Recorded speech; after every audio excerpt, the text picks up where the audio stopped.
කාරුණික ගුණගරුක බෞද්ධ පින්නතුනි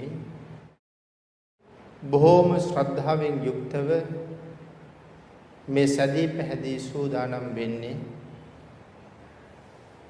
මේ පරම ගම්බීර වූ සතිපට්ඨාන ධර්ම දේශනා මාලාව ධම්ම නිසාමන ධර්ම දේශනා මාලාව හේවත් සතිපට්ඨාන ධර්ම දේශනා මාලාවේ තවත් දේශනා කීපයක් ශ්‍රවණය කරන්නයි දේශනාවක් ශ්‍රවණය කරන්නයි මේ සූදානම් වෙන්නේ. වෙනතුනේ පහුගිය දේශනාව අපි නතර කළේ ශෝක පරිද්දවාණං සමතික්කමාය කියන වචනය පැහැදිලි කරන්න අරගත්ත උදාහරණ සාකච්ඡා කරපු තැන සන්තති අමාත්‍යාගේ ශෝකය දුරු කරගත්ත හැටි පටාචාරාවගේ පරිදේවය දුරු කරගත්ත හැටි තමයි අපි අවසානයේ සාකච්ඡා කළේ. පරිදේව කියන වචනය මේ තමන්ගේ හිතේ තියෙන දුක වේදනාව විලාපයක් හැටියට වචන කියා ඉදිරිපත් කරමින් වැළපීම තමයි පරිදේවය කියන්නේ කියලා අපි සාකච්ඡා කළා. පටාචාරාව තමන්ගේ දරුවන් නැති වුණ නිසා ඇති වුණ වේදනාව දරාගත නොහැකිව තමන්ගේ දුක වචන බවට පත් කරමින් හඬමින් වැළපෙමින් තමයි භාග්‍යතුන් වහන්සේ ළඟට යන්න පාර සකස් වුණේ. එහෙම හඬමින් වැළපෙමින් ඉන්න වෙලාවක භාග්‍යතුන් වහන්සේ ඇයට දහම් පදයක් දේශනා කළා. නසන්ති පුත්තා තානාය නපිතා නාපි බන්දවා අන්තකේ නාදිග පන්නස්ස නත්ති ඥාති උතානතා. මේ ගාථා රත්නේ විතරයි භාග්‍යතුන් වහන්සේ දේශනා කළේ. නමුත් මේ ගාථාව ශ්‍රවණය කරනවත් සමගම ප්‍රථම මාර්ගඵලය අධිගමනය කරගන්න තරම් ධර්ම අවබෝධයක් ලැබුණා. සෝවාන් මාර්ගඵලයේම අධිගමනය කළා මේ බණපද කීපය ඇහෙනකොට. එහෙමනම් මේ කාරණාව තුළ අපි විශේෂයෙන් කල්පනා කළ යුතු දෙයක් තමයි මේ බණපද කීපයෙන් විතරක් ප්‍රථම මාර්ගඵලයේම අධිගමනය කළාදැය. වෙනතුනේ මේ බණපද කීපයෙන් ප්‍රථම මාර්ගඵලයේම අධිගමනය කළාට ඒ සඳහා අවශ්‍ය සංසාරයේ මූලාශ්‍ර ටික සකස් වෙලයි තිබුණේ. සසර බොහෝම පින් කරලා තිබුණා. මහා කල්ප ලක්ෂයක් අපි එදා සිහිපත් කළා. මහා කල්ප ලක්ෂයක් මේ වෙනකොට පාරමිතා පුරලා සම්පූර්ණ කරලා ඉවරයි. මේ ලෞතර සම්මා සම්බුද්ධ ශාසනයේ විනයධර භික්ෂුණීන් වහන්සේලා අතර අගතනතුර ලබන්නේ. එම්නම් මේ කාරණාව පැහැදිලි කරනවා. අපි මෙහෙම සඳහන් කළොත් හොඳට වාහන පදවන්න පුරුදු රියදුරේ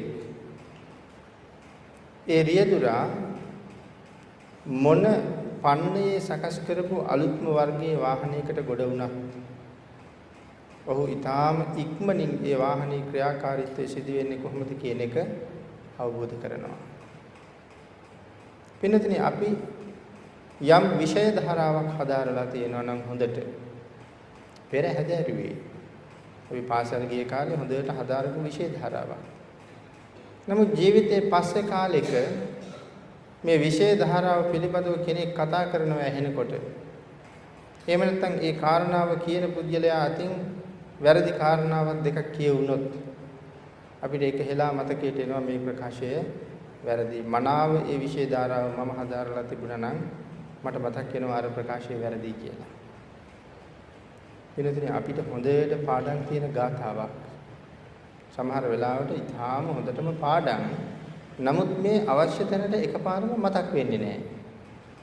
නමුත් පළමු වචනේ ඇහුණ ගමන් මුළු ගාථාවම අපිට මතකයි. අන්න ඒ වගේ සංසාරේ හොඳට ප්‍රගුණ කරලා තිබුණේ ඒ නිසා මේ බණපද කීපය ඇහෙනවත් සමගම ඒ අතීතයේ ප්‍රගුණ කරපු ධර්මස්කන්ධයේ අවදි වීමේ ප්‍රතිඵලයක් හැටියට තමයි මේ මොහොතේ පළවෙනි මාර්ගයෙන්ම අධිගමනය කරගන්නේ කියලා සඳහන් කරලා තියෙනවා. සසර පින් කරලා තිබුණා. එhmenan සඳහන් කරනවා පින්නතේ ඒ තරම් මහා පුණ්‍යවන්තයි. නමුත් මේ වෙලාවේ මේ පරිදේවය කියන කාරණාවෙන් අප්‍රමාණ පීඩාවකටපත් වුණා. නමුත් ඒක මනාව අවබෝධ කරගත්ත නිසා සංසාරයෙන් එතර යන්න ඒ කාරණාව හේතු වුණා. නමුත් පින්නතේ අපි කල්පනා කළ යුතු ඒ තරමට අපි පින් කරලා තියෙනවද? දුකක්, දුම්නසක්, නැත්නම් ශෝකයක්, පරිදේවයක් ඇති වුණාම යම් දහම් කරුණක් ශ්‍රවණය වෙනකොට නැත්නම් භාග්‍යතුන් වහන්සේ මතක් වෙනකොට අපිට දුක වේදනාව තුනී කරලා ඒ තුලින් ධර්ම අවබෝධයක් කරා ගමන් කරන්න තරම් ශක්තියක් අපි තුල දියුණු වෙලා නැහැ කියලා කියන්නේ අපි සංසාරේ මේ කාරණාව ඒ තරම් ප්‍රගුණ කරලා නැහැ කියන එකයි. සසර අපි බුදුන් දැක්කා, බණ ඇහුවා, මේ බොහෝ දේවල් අපි සංසාරේ කළා. නමුත් හරියටම ප්‍රගුණ කරගන්න අපි භාග්‍යතුන් වහන්සේට ඒ තරම් කීකරුුනේ නැහැ. අන්නේ අකීකරු වීමේ ප්‍රතිඵලයක් හැටියට තවමත් මේ දහම් කරුණු අපිට නැවත නැවත මනසට වැටුණත් ඒක බොහොම වේගෙන් අමතක වෙලා යනවා. ඒ නිසා මේ සසර බොහොම ප්‍රගුණ කර ගැනීම අත්‍යවශ්‍ය කාරණාවක්. එනගේ ඒ කාරණාව අපි මේ මොහොතේ ප්‍රවිෂ්ඨ වීමක් හැටියට සඳහන් කළේ. අපි වර්තමානයේ සමහරලාට උත්සාහ කරන්නේ බොහොම වේගෙන් ප්‍රතිඵල අපේක්ෂා කරනවා. කාරණාව සම්පූර්ණ කරන්න කල්පනාවක් නැහැ. බොහොම වේගෙන් ප්‍රතිඵල අපේක්ෂා කරන එක අපි තුළ දකින්න තියෙනවා. මේ ධර්ම මානසිකාරයේ මම කොයිතරම් දුරට වඩලා තියෙනවද කියන කාරණාවට යන්න උත්සාහ කරන්නේ නැහැ. මම මෙතෙක් කළා, මෙච්චර කල් කළා, මෙහෙම කළා, තාම ප්‍රතිඵලයක් නැහැ නේ කියලා තැනට එන්න අපි හැම වෙලාවෙම හිතනවා. නමුත් මම කොයිතරම් නිවැරදිව මේ කාරණේ කෙරුවද කියන කාරණාවත් ඒකාන්ත වශයෙන් සිහිපත් කළ යුතුයි කියලා සඳහන් කරනවා. ඊළඟට බින්දතේ සඳහන් කළා දුක්ඛ දෝමනසානං අත්තංගමාය. මොකද මේ දුක්ඛ දෝමනසානං අත්තංගමාය කියන කාරණාව? දුක්ඛ කියලා සඳහන් කළේ කායික දුක කියලා අපි මුලින්ම ඉගෙන ගත්තා. දොම්නස කියලා අපි ඉගෙන ගත්තේ නිරන්තරයෙන්ම දෝමනස්සං අත්තංගමාය. දෝමනස්ස කියලා අපි ඉගෙන ගත්තේ නිතර තමාගේ කයේ ඇති වෙන දුක් වගේම අත්තංගමයි කියලා කියනවා මේ පහු කරගෙන යනවා. දුක, දොම්නස කියන දෙක පහු කරගෙන යනවා. දෝමනස්සය කියලා කියන්නේ චිතේ උපදින වේදනාවක්.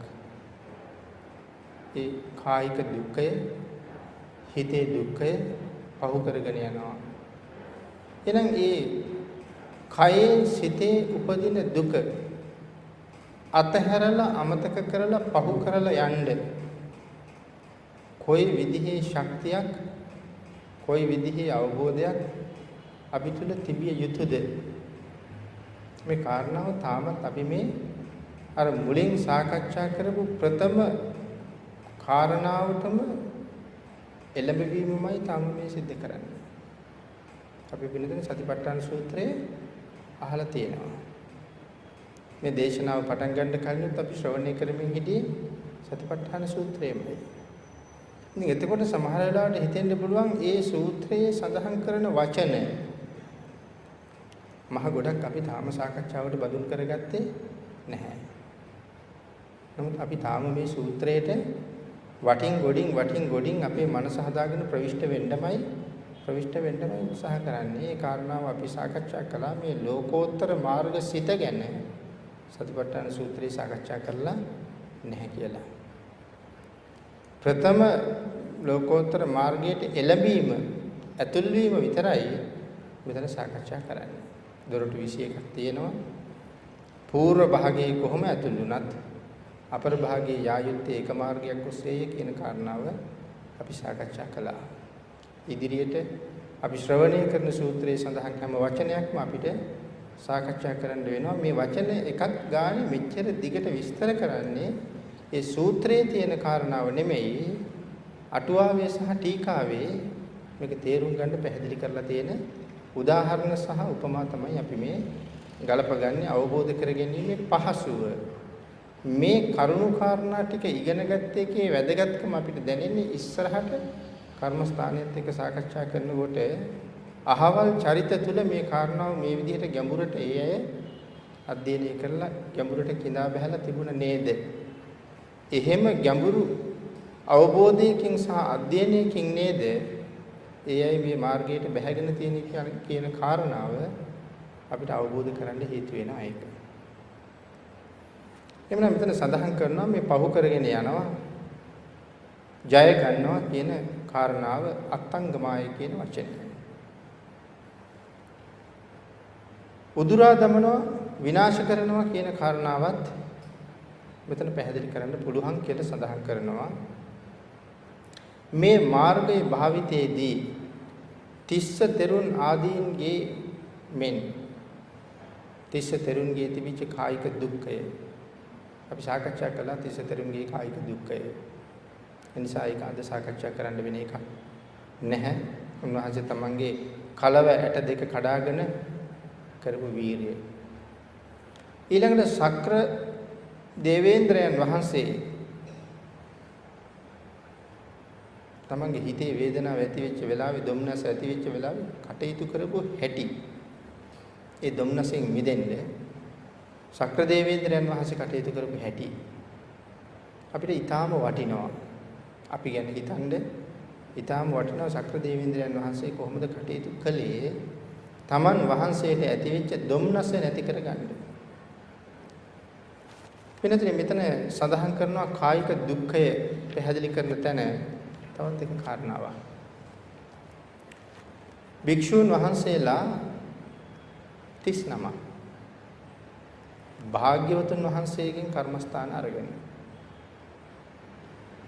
වනාන්තරයට වැඩම කරනවා. මෙතන මේ කතාව ඉවර වෙනකම් අපේ වෙනතුන් ළඟ මතකයේ තිබිය යුතුයි මේ භික්ෂුන් වහන්සේලා කර්මස්ථාන අරගත්තේ භාග්‍යවතුන් වහන්සේගෙන්. භාග්‍යවතුන් වහන්සේගෙන් කර්මස්ථාන අරගෙන වනාන්තරයට වැඩම කරනවා භාවනා වඩන්න. වනාන්තරයට වැඩම කරලා මේ 30 දෙනා අතර විශේෂ සාකච්ඡාවක් සිද්ධ වෙනවා. ඒ සාකච්ඡාවේදී සාකච්ඡා කරනවා කිසිම හේතුවක් නිසා කිසිම භික්ෂුන් වහන්සේ නමක් අනිත් භික්ෂුන් වහන්සේට කරදර කරන්නේ නැහැ කියලා. තමන්ගේ ආත්මලාභයේ තකා කිසි කෙනෙකුට කරදර කරන්නේ නැහැ. මරණයේදීවත් කරදර කරන්නේ නැහැ කියන එක තමයි එතකොට මේ සාකච්ඡාව වෙලා තියෙන්නේ. මම මැරුවත් කෑ ගහන්නේ නැහැ අනික් අයට බාධා වෙයි කියලා. මුළු රාත්‍රියම උන්වහන්සේලා භාවනා වඩනවා. නිදාගන්නේ නැහැ. පිළිතුරේ මේ පාන්දර යාමේ අලුයම් කාලයේ එළබෙන්න නිදිමත වැඩි වෙලාව. උන්වහන්සේලා ටික කාලයක් මෙහෙම භාවනා වඩනකොට මේ ප්‍රදේශයේ ගැවසෙන ව්‍යාග්‍රේකට දැනිලා තිබුණා මෙතන පිරිසක් ඉන්නවා කියලා. ඒ නිසා අලුයම් කාලයේ මේ ව්‍යාග්‍රය ඇවිල්ලා එක ස්වාමීන් වහන්සේ නමක් අරගෙන යනවා. නමුත් කෑ ගහන්නේ නැහැ. කතිකාවතේ මරණයේදීවත් කෑ ගහන්නේ නැහැ කියලා කතා කරලා තිබුණේ නැති වුණාට කිසිම හේතුවක් නිසා අන් කෙනෙකුට බාධාවක් කරන්නේ නැහැ කියලා තීරණය කරපු තැන මරණයේදීවත් බාධා කරනවා කියලා තීරණය කරලා තිබුණේ නැහැ. එහෙම නැත්නම් මැරෙන්න ගියොත් කතා කරන්න කියලා කතිකාවතක් තිබුණේ නැති නිසා ව්‍යාග්‍රේ උස්සගෙන යනවා උන්වහන්සේලා නිශ්ශබ්දයි. නිකම්ම කතා මාත්‍රයකට විතරක් මේක සීමා කරන්න එපා. මේ ව්‍යාග්‍රේ අරගෙන යනවා කියන එක මොනතරම් දරුණු වැඩක්ද? කොයිතරම් අමාරු අපහසු වැඩක්ද? අපාගෙන ඇදගෙන එල්ලගෙන නියපොතු වලින් ඉරාගෙන අරගෙන යන්නේ. නමුත් අන් අය පිළිබඳව තියෙන්නේ පුදුමාකාර අනුකම්පාවක්. කාටද අනුකම්පාව තියෙන්නේ? මේ ස්වාමීන් වහන්සේලාට. මොකද්ද අනුන් වෙනුවෙන් තියෙන අනුකම්පාව? අනුන්ගේ නිවන සඳහා තියෙන අනුකම්පාව. මම කෑ ගැහුවොත් අන් පුජ්‍යලයන්ගේ මේ ස්වාමීන් වහන්සේලාගේ සමාධියට ඒක බාධාවක් වෙන්න පුළුවන්. මගේ ජීවිතේ නැති වුණත් තව කෙනෙකුගේ සමාධියට නම් බාධා කරන්නේ නැහැ. මොන තරම් කරුණාවක්ද. වෙනතුනි අපිටත් මේ කාරණාවත් එක්ක හිතන්න විශාල කාරණාවක් තියෙනවා. සද්ධර්ම ශ්‍රවණය කරන තැන කෙනෙක් බණ අහන්න හිතක් සමාධිමත් කරගන්නේ හරි අමාරුයි. භාග්‍යතුන් වහන්සේ බණ අහන්න කියලා දේශනා කරපු විදිහටම බණ අහන එක අපි කාටවත් ලේසි නෑ. මේ ධර්ම දේශනාව ශ්‍රවණය කරන අතරතුරදීම මාගේ පංච නීවරණ ධර්මයන් යටපත් වේවා, සප්ත බෝධ්‍යාංග ආදී ධර්මයන් වැඩි දියුණු වේවා. මේ දේශනාව අතරතුරදීම මට උතුම් මාර්ගඵලයක් අවබෝධ වේවා කියන සිතින් බණ අහන්නයි දේශනා කළේ. හරියටම බණ අහනවා මේ කරුණු ටික ගොනු කරලා එකතු කරලා ධර්මයට හිත යොමු කරලා මනාව හිත සමාධිමත් කරලා කෙනෙක් ධර්ම ශ්‍රවණය කරන්න සූදානම් වෙන්නේ ඊටම අමාරුයි. එහෙමනම් එවන් පිරිසක් ඉන්න තැනක අපිට පේන්නේ නැහැ මෙයා කොහොමද බණ අහන්නේ කියලා. නමුත් එයා හරියටම බණ අහනවා. එවන් පිරිසක් ඉන්න තැනකට ඇවිල්ලා මගේ අතින් යම් සුළු හෝ අතපසු වීමකින් ශබ්දයක් ඇති වුණොත් අන්න අර නිවනට යොමු කරගත්ත හිත මම බින්ද වෙනවා. මොකද ඒ හිත නිවනට යොමුලා තියෙන්නේ. ඉතින් ඒ කාරණාව අද හැටියට සාකච්ඡා කළොත් අපේ නායක හඳුරු මොහොතකට කලින් සඳහන් කළා කරුණා කරලා දුරකථන විසන්ධි කරන්න. ඉතින් අද අපි විසන්ධි කරන්න කියපු නිසා විසන්ධි කරනවා. එහෙම කියලා තියෙනකොට සමහර දුරකථන ධර්මදේශනාවල් කරන තැන්වල විසන්ධි නොවි තියෙනවා. දේශනාව අතරතුර ඒව නාද වෙනවා. අර හදාගත්ත හිත ඔක්කොම බිඳෙනවා. එහෙමනම් කොයිතරම් අකරුණාවක්ද ඒක? අනුන් ගැන හිතලම නැහැ. Taman කොහොමත් මේ කාර්ය හරියට කරගන්නෙම නැහැ. අනුන් ගැන අනුකම්පාවක් ඇත්තෙමත් නැහැ කියන කාරණාව ඒකේ යථාර්ථයේ තියෙනවා. එහෙනම් අපි ඒ තරම් සුළු වූ දෙයක් අපිට ක්‍රියාත්මක කරන්න බෑ. නමුත් මේ ස්වාමීන් වහන්සේලා ජීවිතේ නැති වෙන්න යනවා. නමුත් අල්ප මාත්‍ර හඬක් නගන්නේ නැහැ. එහෙනම් මේ නිවන කොච්චර වටිනවද?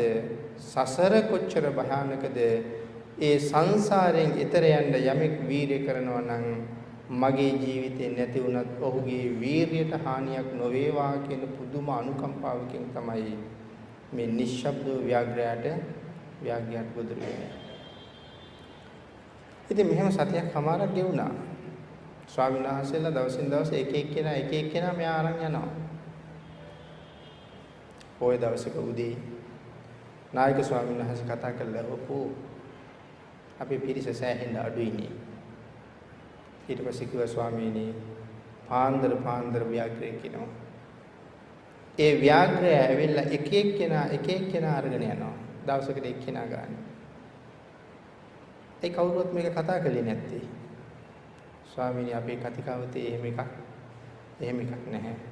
එතකොට මේ ඉතුරු ස්වාමින් වහන්සේලා ටික දන්නවා අද පාන්දරට අපි කවුරු හරි මේ ව්‍යාග්‍රයට ගොදුරු වෙනවා. නමුත් ස්ථානීය දාලා උත්සාහය අතහැරලා ගියෙත් නැහැ. කාටවත් කියලා ඒ වෙලාවෙන් අවදි කරලා තියන්න උත්සාහ කළෙත් නැහැ. මේ වෙලාවේ නායක ස්වාමීන් වහන්සේ සඳහන් කරනවා එහෙම කරදරයක් වුණොත් කතා කරන්න. මේ සංසාරයෙන් ඈතර යන්න ජීවත් වෙන්න ඕනේනේ. එහෙම කරදරයක් වුණොත් කතා කරන්න කියලා නායක ස්වාමීන් වහන්සේ මතක් කළා. එදා පාන්දර ව්‍යාග්‍රය පුරුදු විදිහටම ආවා.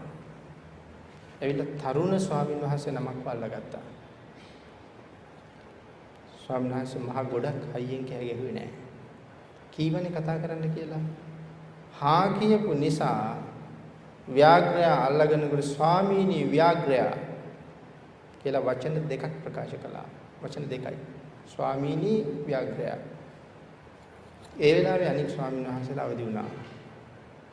භාවනා ආසනවල නැගිටලා මේ අතේ තියෙන හැරමිටි විවිධ පොළු කෑලි ගල් ගැට අරගෙන මුදවමි කියලා ව්‍යාග්‍රය පස්සෙන් යනවා. ඊළ ව්‍යාග්‍රයට ඉතින් විවිධ දේවල් කරලා මුදවන්න උත්සාහ කළා. නමුත් ව්‍යාග්‍රය මේ ඉවුරු බිඳිලා තියෙන තැනකින් ගඟක් වගේ ගලාගෙන යන තැනක වතුර පාර වේගෙන් වැඩියෙන් යනකොට ඉවුරු බිඳෙනවා. කෙනෙකුට බහින්න බෑ එතකොට. අන්න එහෙම ඉවුරු බිඳිලා තියෙන තැනකින් බහලා ගිහිල්ලා කැලෑව මැද්දෙන් රිංගලා ගිහිල්ලා ගලක් උඩට ගොඩ වුණා. හැබැයි ස්වාමීන් වහන්සේලාට එතෙන්ට යන්න පුළුවන් කමක් නැහැ. ඒ නිසා ස්වාමීන් වහන්සේලා නතර වෙලා යන්නේ. අතෙන්ට යන්න පුළුවන් කමක් නැහැ. මේ ස්වාමීන් වහන්සේගේ ජීවිතෙත් විනාශ වෙනවා.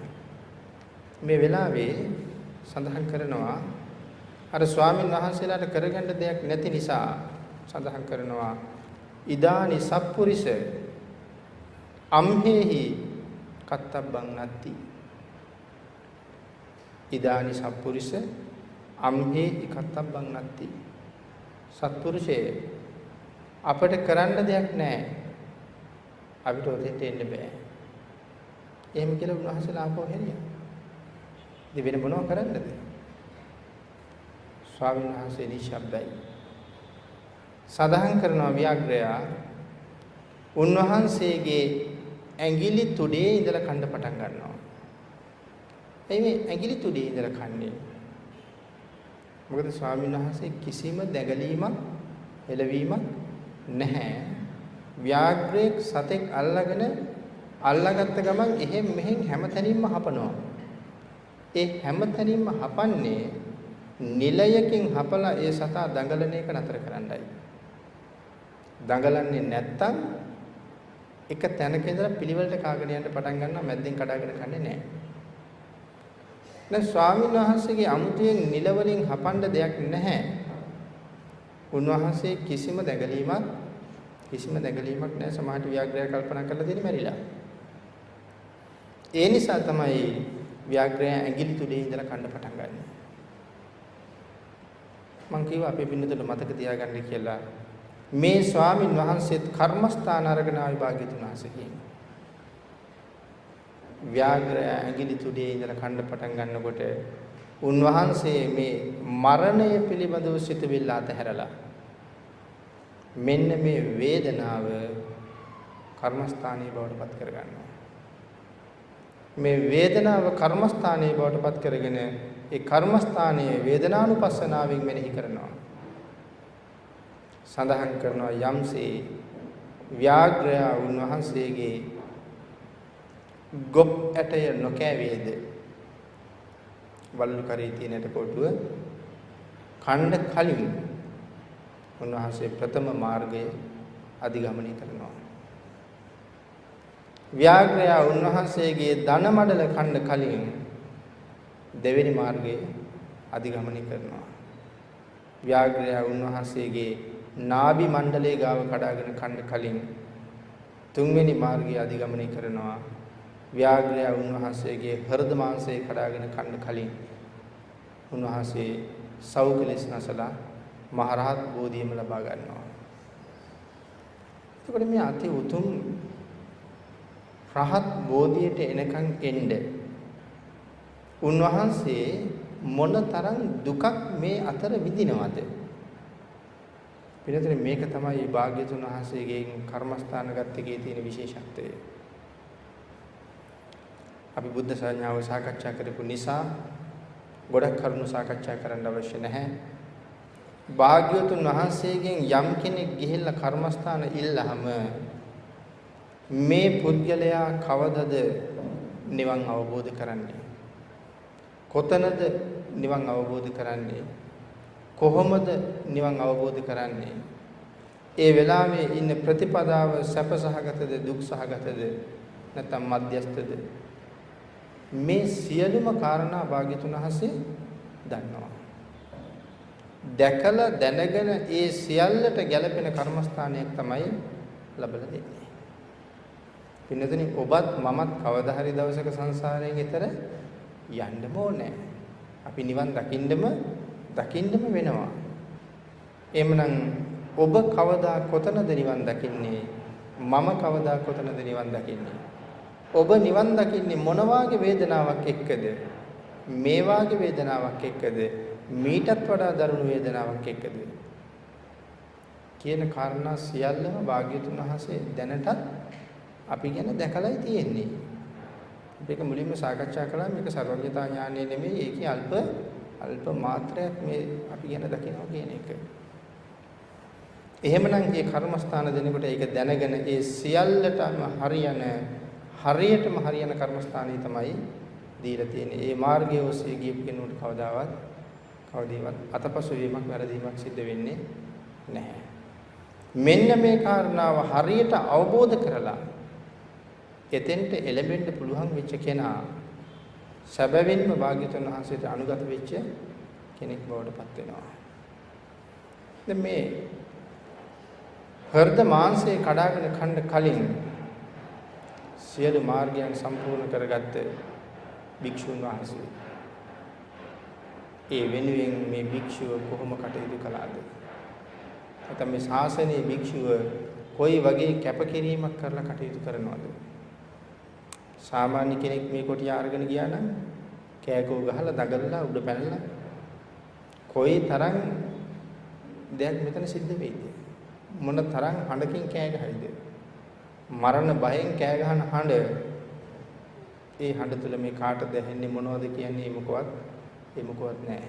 හිතට ආපු හැමදේම කී කෑ ගහනවා. හැබැයි පින්වතුනි භික්ෂුන් වහන්සේලාට දේශනා කරලා තියෙනවා. මේ භික්ෂුන් වහන්සේලාටම දේශනා කරපු සූත්‍රයක් තියෙනවා දස ධම්ම සූත්‍රය කියලා. පිරිත්පතේ මුලින්ම තියෙනවා දස ධම්ම සූත්‍රය. දස ධම්ම සූත්‍රයේ එක තැනක සඳහන් කරනවා අඤ්ඤෝ මේ ආකප්පෝ කරණීයෝති. අන්‍ය වූ ආකල්ප ක්‍රියාත්මක කරන්න එපා. කියන්නේ අන්‍ය ප්‍රතිපatti අන්‍ය ප්‍රතිපදා අනුගමනය කරන්න එපා. එහෙමනම් ඉතින් තියෙනවා ගිහි ප්‍රතිපatti, ගිහි හැසිරීම, ගිහි ප්‍රතිපදා, ගිහි කතාබස් කිරීම, ගිහි වචන ඒ මොකවත් අනුගමනය කරන්න එපා. එහෙම වුණාමනේ වෙනස තියෙන්නේ. එහෙම නැත්නම් දායකයාගෙත් භික්ෂුවගෙත් වෙනසක් පේන්නේ නැහැ. ඒ නිසා උන්වහන්සේගේ හැම වචනයක්ම ඊට වඩා සංවරයි, ඊට වඩා පිළිවෙලයි, ඊට වඩා ක්‍රමානුකූලයි. කතාව ගමන බිමන මිසියල්ල. කනවා කීවට වැළඳුවා කීවා, යනවා කීවට වඩිනවා කීවා, නානවා කීවට පැන්සල්සනවා කීවා.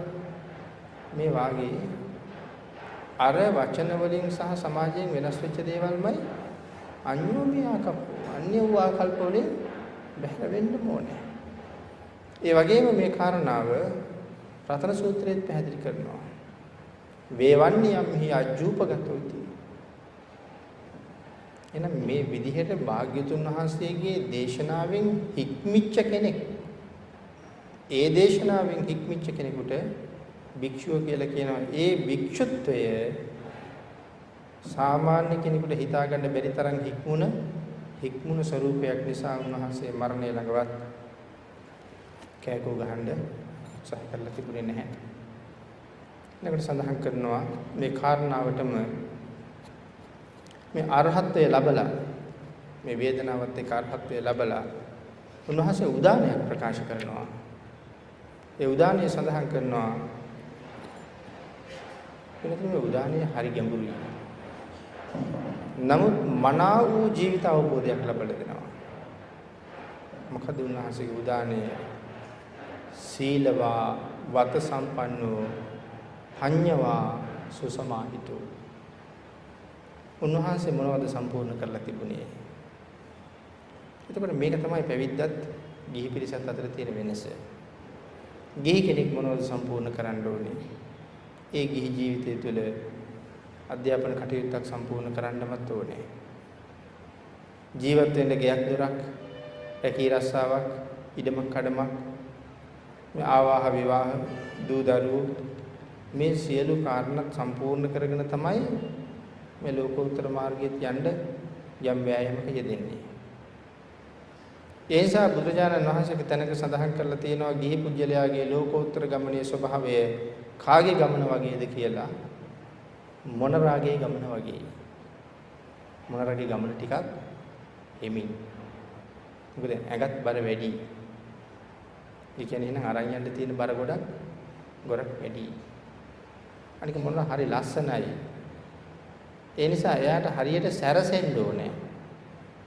එහෙනම් භික්ෂුන් වහන්සේ නමක් මගට බහිනවා වාගේ ඔබට මගට බහින්න බෑ.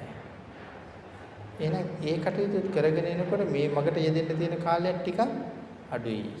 ඒ නිසා මොනවා වගේ හිමින් යන ගමනක්. භික්ෂුන් වහන්සේගේ ගමන උපමා කළා මොනරට හැමතැනම යන්නත් බෑ මොනරට වැඩි ඈත ඉගිල්ලෙන්නත් බෑ. නමුත් භික්ෂුවගේ ගමන උපමා කළේ හංසයාට. හංසයාට ගොඩාක් ඈත ඉගිල්ලෙන්න පුළුවන්. ඒ වගේම එයාට වතුරෙත් යන්න පුළුවන් හරි පහසුවෙන්. එයාගේ පාද සකස් වෙලා තියෙන ඒ විදිහට. ඕනෑම ජල ධාරාවක් කපාගෙන ඉස්සරහට යන්න හොඳ හැකියාවක් තියෙනවා. අනික මොනරට වගේ බර ඇඟකුත් නැහැ. මොනර තරම් ලස්සනක් නැහැ. ඒ නිසා හංසයාගේ ගමන හරි පහසුයි. එහෙනම් භික්ෂුව හංසයාටත් ශ්‍රාවකයා ගිහි දායකයා මොනරටත් උපමා කරලා තියෙනවා. එහෙමනම් අපේ ගිහි ජීවිතය සම්පූර්ණ කරගත යුතු කරුණු වෙනත් කරුණු. නමුත් ඒ කරුණු සම්පූර්ණ කර මේ කරුණු සම්පූර්ණ කළ යුතුයි. ස්වාමීන් වහන්සේ සඳහන් කරනවා සීලවා. උන්වහන්සේගේ උදාහරණය මගේ සීලය මම හරියටම සම්පූර්ණ කරලා තියෙනවා. දැන් මේ කොටියක් කාගෙන එනකොට උන්වහන්සේට බය වෙන්න දෙයක්වත් නැහැ. කොතන හිටියත් මැරෙන බව ඇත්ත. බුද්ධ රක්කිත කියපු කතාව අපි ගිරාපොතකේ ගැන කතා කළා. ආර්යාවෙනි මේ කය කොතන තිබුණත් විසිරෙනවා. එහෙනම් ඒ වගේ ස්වාමීන් වහන්සේ දන්නවා මේ කයත් කොතන තිබුණත් විසිරෙනවා. ඒ නිසා මං අද මැරෙනවා.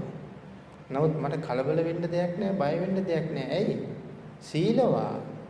මම සිල් සම්පූර්ණ කරලා ඉන්නේ. වත සම්පන්නෝ.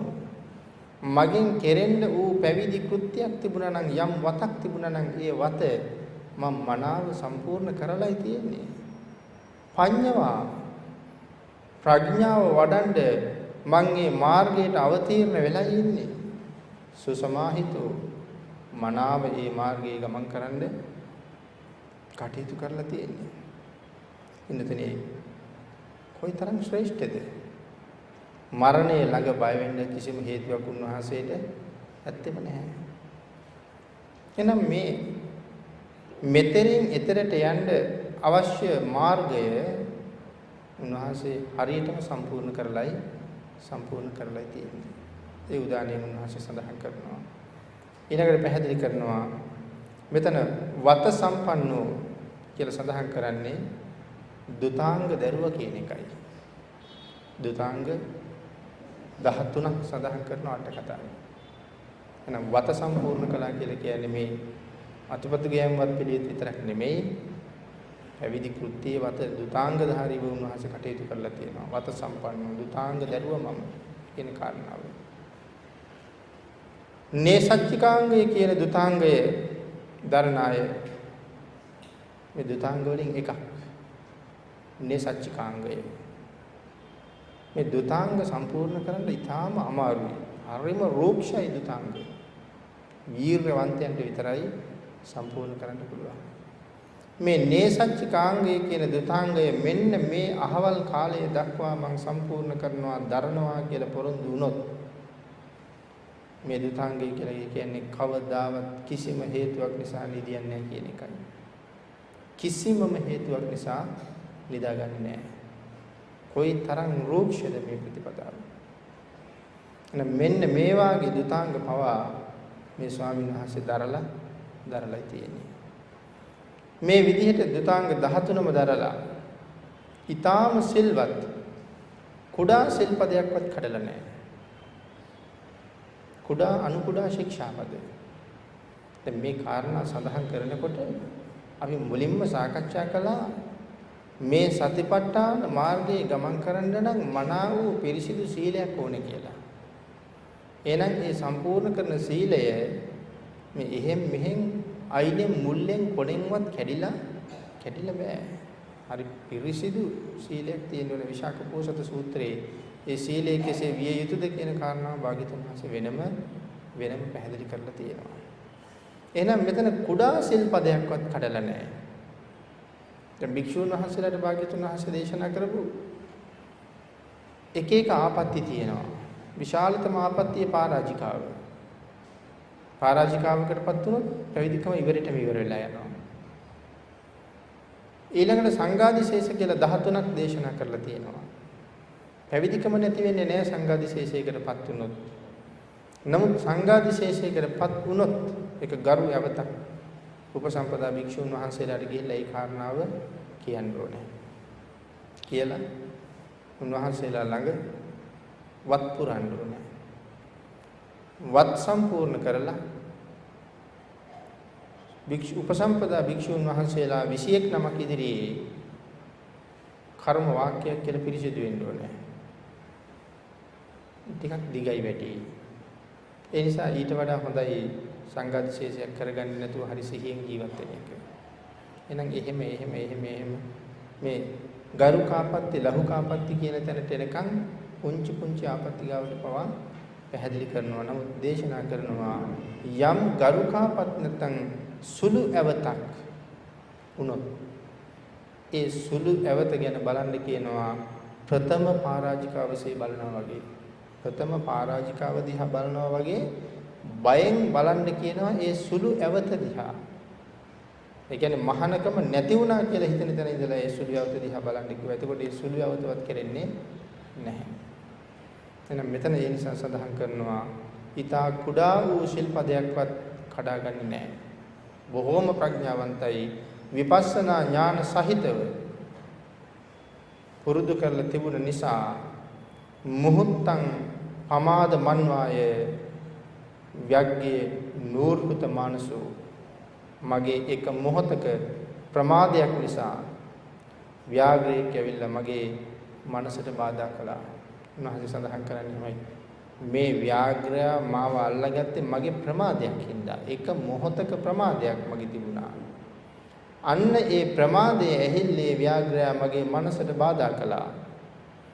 එහෙනම් ඒකෙන් කියන්නේ හැදුවද මේ ව්‍යාග්‍රය මං අල්ලන මොහොතේ ව්‍යාග්‍රයට හසු නොවි එදා එළි වෙනකන් මට කටයුතු කරන්න වුණා නම් සමහරට මං සදහටම සසරින් එතර යාම එතනයි සිද්ධ වෙන්නේ. මොහු මගේ මනසට බාධා කළා. නමුත් මං ඒ කාර්යය පස්සේ සම්පූර්ණ කරගත්තා.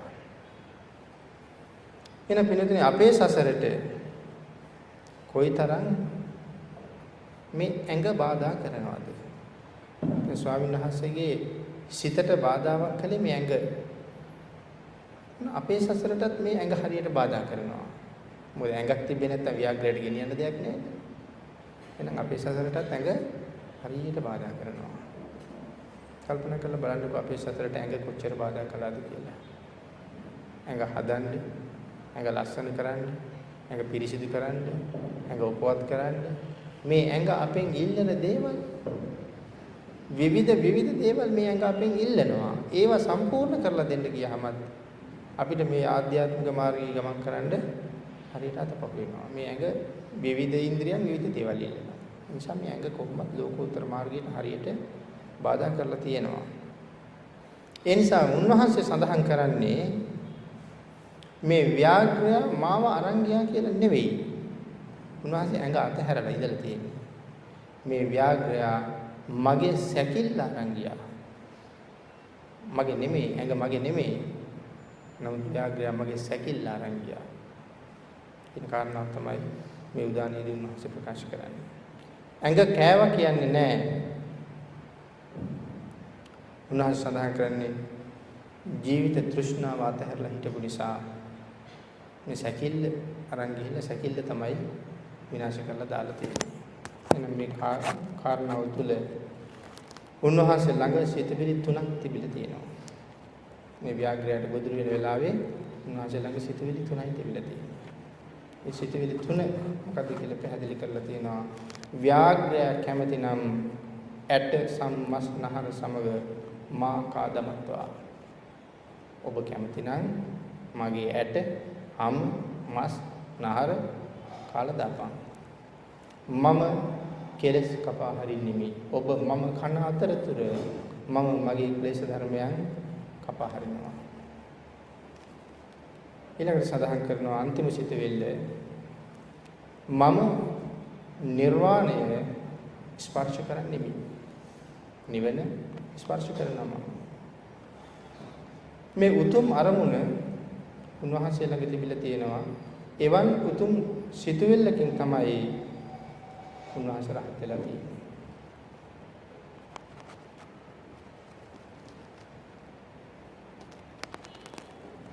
වෙනතනේ මෙවන් එවන් වටිනා සිතුවිල්ලක් සහ එවන් සිතුවිලි වලින් මේ දීර්ඝ දේශනාව මේ දීර්ඝ වූ සතිපට්ඨාන දේශනාව මෙන්න මෙවන් වීර්යවන්ත පුජ්‍යලයන්ගේ එවන් උතුම් සිතුවිලි වලින් අතිශයින්ම පොහසත්. මේ දේශනාව පුරාවට එවන් සිතුවිලි අපිට ඕනතරම් හම්බ වෙනවා. උන්වහන්සේ හරියටම මේ කාරණාව අවබෝධ කරගෙන රහත් වෙලා තිබුණා. ඒ භික්ෂුන් වහන්සේ ව්‍යාග්‍රය කන අතරතුර උන්වහන්සේ රහත් වුණා. තවත් වටිනා කාරණාවක්. ව්‍යාග්‍රය උන්වහන්සේව කන අතරතුර උන්වහන්සේ රහත් වුණා. නමුත් අපි කල්පනා කරන්න ඕනේ අපිට ඇඟේ මදුරුවෙක් වහනකොට ඇයි භාවනාවක් කරන්න බැහැ? මූණේ මැස්සෙක් වහනකොට ඇයි අපිට ඉන්න බැරි? කකුලේ කූඹියක් කනකොට ඇයි අපිට කටයුතු කරන්න බැරි? ඒක අපිට මොනතරම් රිදෙනවද, මොනතරම් දැනෙනවද, මොනතරම් වේදනා සහගතද? මේ කාරණාව කල්පනා කරලා බැලුවොත් අපි තවම කොතනද කියලා අපිට හිතන්න ඉඩ සකස් කරනවා.